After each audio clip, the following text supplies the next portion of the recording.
This video is going to illustrate the similarities and differences between the spontaneous and non-spontaneous electrochemical cells. And for the spontaneous electrochemical cells, we're referring to the galvanic cell.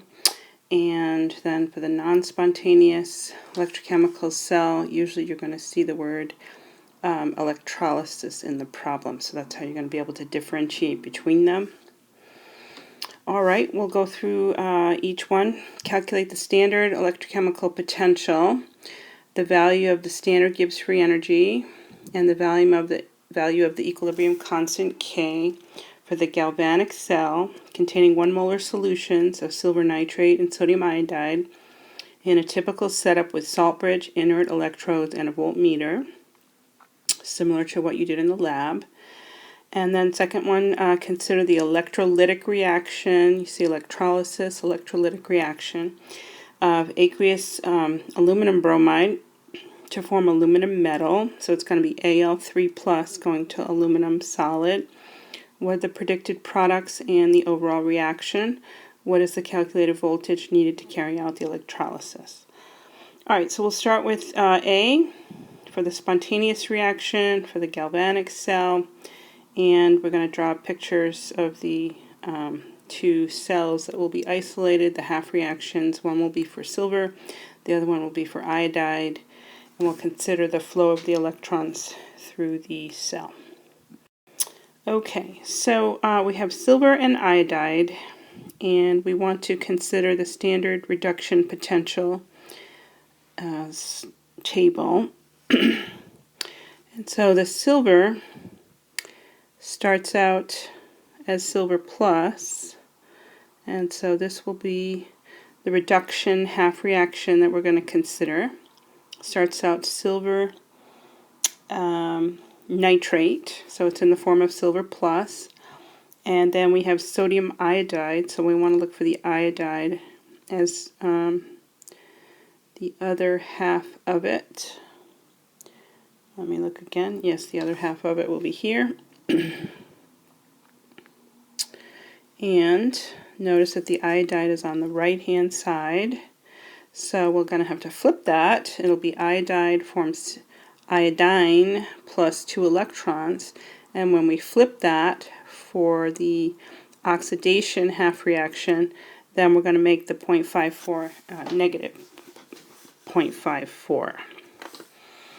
Alright, so the trend here for the spontaneous reaction will be that the reduction half reaction will be higher in the table. That will be written as is.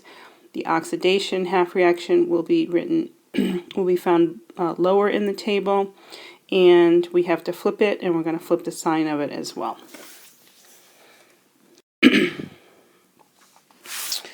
So the picture of it excuse me, would be the two cells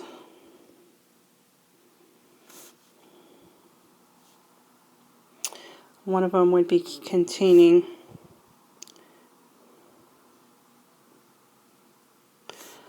sodium and iodide, and the other one would have silver and nitrate ions dissolved, and then these would be your inert electrodes placed in the solutions, hooked to a wire, then to a voltmeter, and another wire on the other side. So if you write down the half reactions, we've got silver plus aqueous plus an electron forms silver solid. That's the reduction half reaction, and we have 0.80 volts, and that will be recurring on the right hand side. This will be the reduction, and then the iodide on the left hand side, left hand picture, we write as losing electrons to form I2, and in the table it says it's a solid, and then you got 2 electrons there, and you're going to take the negative of what's in the table, which is 0.54 volts. I wrote it that way just to remind myself later when I look at it that I've taken the negative of it and I've reversed the sense of the equation as well.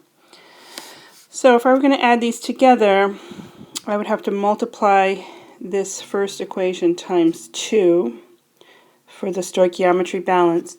Excuse me, but I do not multiply the voltage by 2. And that's because the voltages are intrinsic properties. So when I add them up, then I'm going to have 2 silver plus aqueous plus 2 iodide aqueous forms 2 silver solid plus I2 solid, and then we're going to add the voltages together. The voltages are going to add to, and we use, I better put it down here, so E naught for the cell will be equal to 0.26, so you just add them up. Now the direction of the electrons, you have the I minus here, which will migrate to the electrode, give up the electrons. The electrons will flow from left to right, so this is the oxidation cell where electrons are lost. Then the electrons continue to flow. They end up sitting at the electrode on the right, and then the silver comes up to the electrode and grabs the electrons and then becomes silver solid. So this is just one convention that the oxidation is on the left and the reduction's on the right. And I didn't even put the salt bridge in there, but the salt bridge comes right in here, and that's to keep the electron neutrality. If the I minus is being lost, then you're going to have to, I don't have any room here, maybe I get another color, let's see, green maybe. Oops. So chloride, this would have sodium plus and chloride in it, and so chlorides have to move in from the salt bridge in order to keep it electrically neutral, since the I minuses are leaving. And then on this side, because the silver plus is becoming silver neutral, sodium pluses have to move in. So that has to happen in order for the reaction to continue to occur. All right, then we have the voltage calculated. That's the first step. Was to calculate delta G and K. So we have delta G equals negative NF E cell, and we just calculated E cell. So this is going to be negative, and there were 2 electrons per mole of I2 being formed and per mole of silver solid formed. So 2 moles of electrons is equal to N. Faraday's constant, 9.65 times 10 to the 4th coulombs per mole of electrons that flows through the wire. And then E cell we calculated to be 2.26 volts, and a coulomb times a volt is equal to a joule. So the units here are going to be joules, and we get 5.0 times 10 to the 4th joules, and that's negative, and that's equal to negative 50 kilojoules if we wanted to write it that way. And this is going to be standard. All right, then if we wanted to get K, we're going to use the equation E cell standard is equal to 0.0592 divided by N times the base 10 logarithm of K. and we have 0.26 volts from our calculation, and that's equal to 0.0592 divided by 2 moles of electrons per mole of substances being formed, and that'll be times the logarithm of K. Solve for K, or the log of K. Log of K is 8.78, and then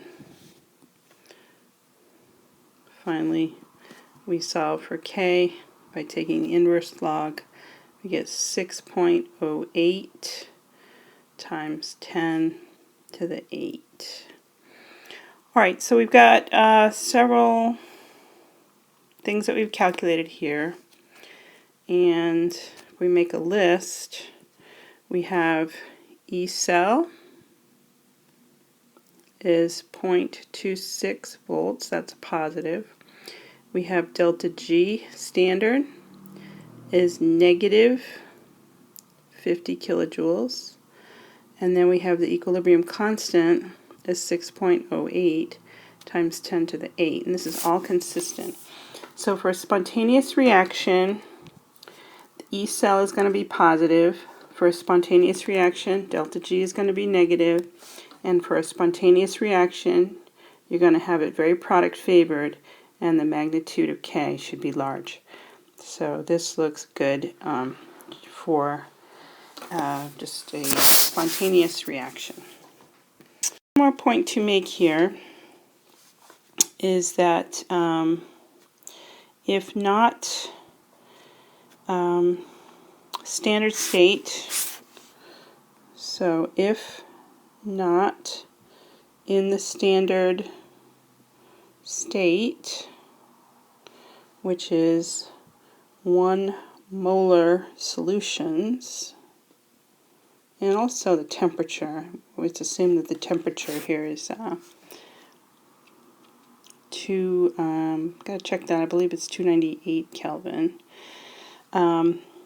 Then, whoops, that should be the word then there. Let's see if I can get rid of that. Then use the Nernst equation,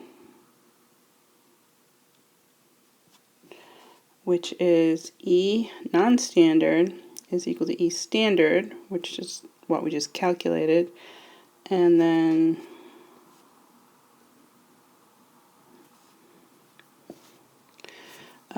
minus 0.0592 over n times the logarithm of Q. So it's kind of like the equation that we just used, but not really, because we have here non-equilibrium concentrations that we're plugging into the equilibrium constant expression, and then we're using E standard to calculate E when it's not standard. But this Nernst equation is used all the time, and we'll have examples from class where we practice that. Alright, then on to the second problem. And the second problem involved aluminum bromide, if you recall.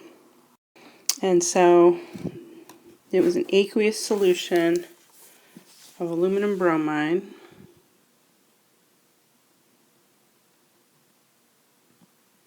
Okay, and so with these electrolysis problems, it's really important to be asking the right question, which is, what do you have in solution before you flip the switch for the battery to run the non-spontaneous reaction? What do I have? And so the answer is you have aluminum 3+. You just put aluminum bromide in solution and it breaks up into ions, right? So you've got aluminum 3+, you've got bromide, and you've got water. Those three. So when you look at the standard reduction potential table, you're looking not only at the reduction, which is the only possibility for aluminum to add electrons. For the oxidation of bromine, the only possibility is that it's going to give up electrons and form Br2. And then water, we discussed this in class, can either give up electrons and undergo an oxidation reaction, or it can gain electrons and undergo an reduction reaction. So you've got to, so there's 2 reduction reactions to choose from, 2 oxidation reactions to choose from, and basically you just look at the numbers and figure it out. So the 2 water, there are other water reactions, but the 2 that you're going to be concerned with, and I'm just telling you how to kind of get through this problem. This one right here, and this one. And I strongly recommend that you memorize those. And the one on the top, you would want to reverse that. For these non-spontaneous reactions, the oxidation half reactions are on the top, and then the reduction half reactions are on the bottom. That is the opposite than the case for the spontaneous reactions. So you got the oxidation half reactions are on the top, which means you're going to have to flip them, right? So water is going to be on the left, and then you're going to have oxygen and H plus are going to be on the right. You want to remember that. That means this is going to become negative 1.23. For the reduction half reaction for water, you have water forming H2 and OH. Reduction associated with hydrogen, oxidation associated with oxygen.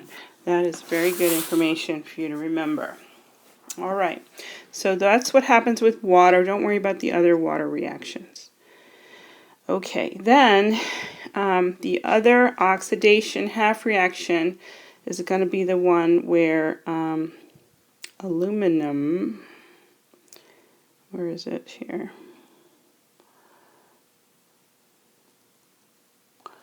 Where bromine gives up the electron, and here it is. Sorry about that. So it's right underneath it. So bromine, run this reaction in reverse. Bromide, gives up 2 electrons to form bromine.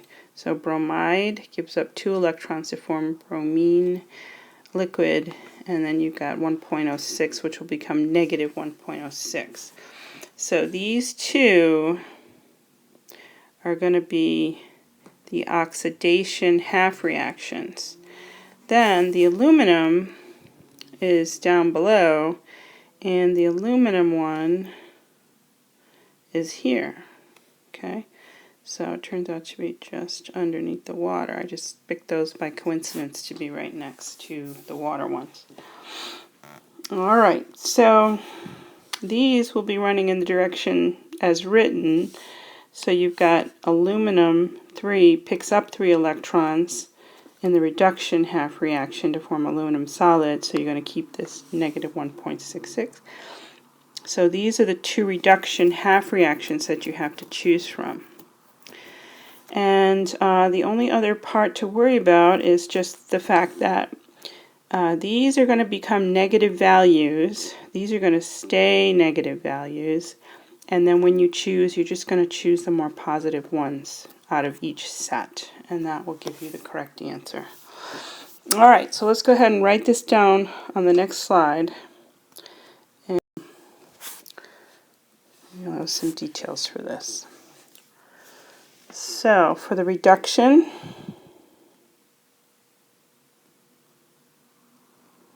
you got 2 that are possible. Aluminum 3 plus, I think I'll leave the phases off here, plus 3 electrons forms aluminum, well, I'll put the solid in, but the aluminum 3 plus is aqueous, negative 1.66, and then you have 2 waters plus 2 electrons forms hydrogen, plus 2 hydroxides. So remember, the reduction is associated with forming H2 and hydroxide, and this is negative 0.83. Now think of these numbers on a number line. The negative 0.83 is larger than the negative 1.66, so this is the correct answer, and the water will preferentially undergo reduction.